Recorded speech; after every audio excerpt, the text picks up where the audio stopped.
این خانواده 3 روز می شود ماتم دارد. یگانه دختر آنها میجگانا نورова پس از تولد فرزند سیومش در بیمارخانه همراه کودکش ففتیده است.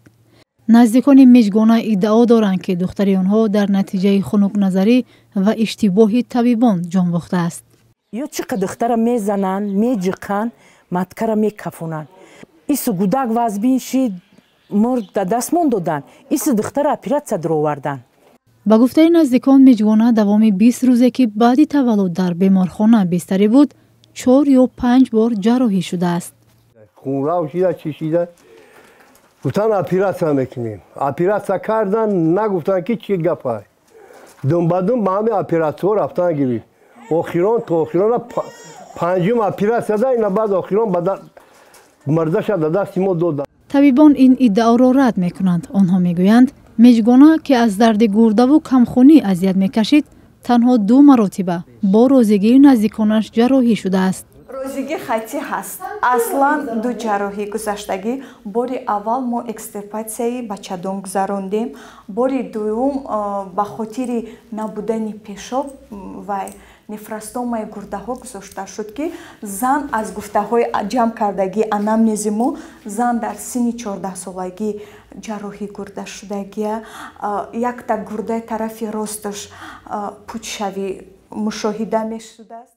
خوشدامنی میجگانا طبیبان را به آن ابدار میکند که با وجودی در حالت وزنی بودن کلین و نبیره نوزادش از او پول طلب کردند. انا خاله جان گفته دختر تا خیلی جویوندیم چی کردیم انا این پاشا که 50 سوم بوده گفته دستم خودم ده بوده گو. اما شادیگل جانماده و مامودویا در صحبت تلفنی گفت از کسی پول طلب نکرده است.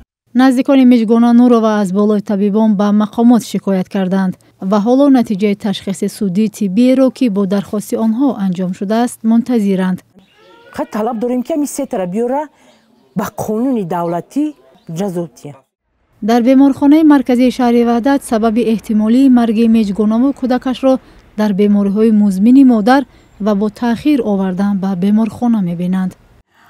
طفل از مهلت گذشته با نقصان‌های مادرزادی یعنی استیت شکم، نقصان دل، ای گفته‌هاش برمی آید که زن تا درجه کمخون بوده که راه گشتن نمیتوانست. تا همو حالت ها آمدگی بودگی که داروواری یگان بار نگرفت. ففت مادران هنگام تولد در تاجیکستان عادتاً اعلان کرده نمی شود. سازمان جهانی بهداشت 2 سال پیش در یک گزارش خود نوشته بود که در تاجیکستان از میان هر 100,000 مادر هنگام تولد 24 زن می ففتد. نزدیکان ففتیده ها در بیشتر موارد پزشکان را گناهکار می کنند. ولی طبیبان در نوبت خود میگویند با آنها دیر مراجعت شده است یا دوره حامله‌داری درست پشت سر نشده است. یکی از سبب‌های مرگ زنان هنگام تولد بیماری کمخونی، مشکل اقتصادی و نبودن غذای سالم گفته می شود.